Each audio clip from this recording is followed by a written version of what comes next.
Washington ডিসিতে দুই national guard সেনাকে গুলি করার পর যুক্তরাষ্ট্রের সব ধরনের আশ্রয় আবেদন নিষ্পত্তি সাময়িকভাবে স্থগিত করেছে ট্রাম্প প্রশাসন। ইউএসসিআইএস জানায়, বিদেশিদের সর্বোচ্চ যাচাই নিশ্চিত না হওয়া পর্যন্ত কোনো সিদ্ধান্ত দেওয়া হবে না। ট্রাম্পের অভিবাসন স্থগিত ঘোষণার কয়েক ঘন্টার মধ্যেই এর নির্দেশ জারি করা হয়।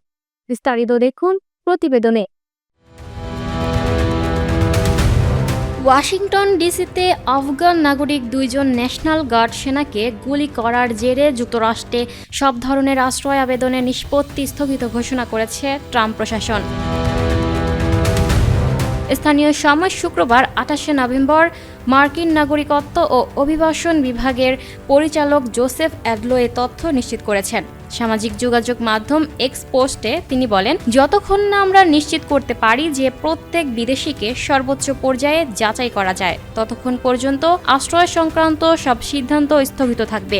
প্রেসিডেন্ট ডোনাল্ড ট্রাম্প তৃতীয় বিশ্বের দেশ থেকে অভিবাসন স্থগিত করার ঘোষণা দেওয়ার কয়েক ঘন্টা পরই এই সিদ্ধান্ত এলো। বৃহস্পতিবার ২৭শে নভেম্বর নিজের মালিকানাধীন সামাজিক যোগাযোগ মাধ্যমে ট্রুথ সোশ্যালে দেয়া পোস্টে ট্রাম্প লিখেছেন, যুক্তরাষ্ট্রের ব্যবস্থা পুরোপুরি স্থিতিশীল করার সুযোগ করে দিতে আমি তৃতীয় বিশ্বের সব দেশ থেকে অভিবাসন স্থায়ীভাবে স্থগিত করব।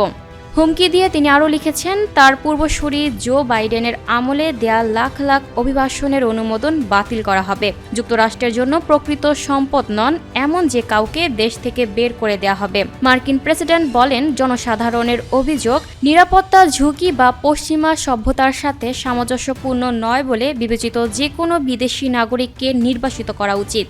সিবিএস নিউজের প্রতিবেদনে বলা হয়েছে, হোমল্যান্ড সিকিউরিটি বিভাগের শাখা ইউএসসিআইএস-এর সব কর্মকর্তাদের নির্দেশ দেওয়া হয়েছে যে আশ্রয় প্রার্থীদের আবেদনের ব্যাপারে যেন কোনো ধরনের সিদ্ধান্ত না নেওয়া হয়।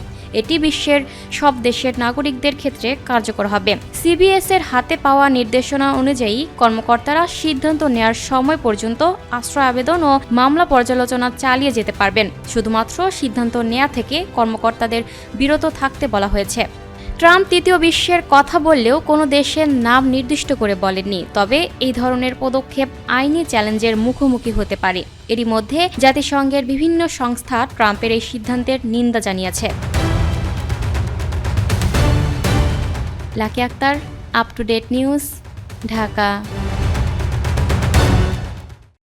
প্রিয় দর্শক, এই ছিল আপ টু ডেট নিউজের সর্বশেষ সংবাদ। পরবর্তী সংবাদ সবার আগে পেতে আপ টু ডেট নিউজের ফেসবুক পেজ এবং ইউটিউব চ্যানেলের সাথেই থাকুন। ধন্যবাদ।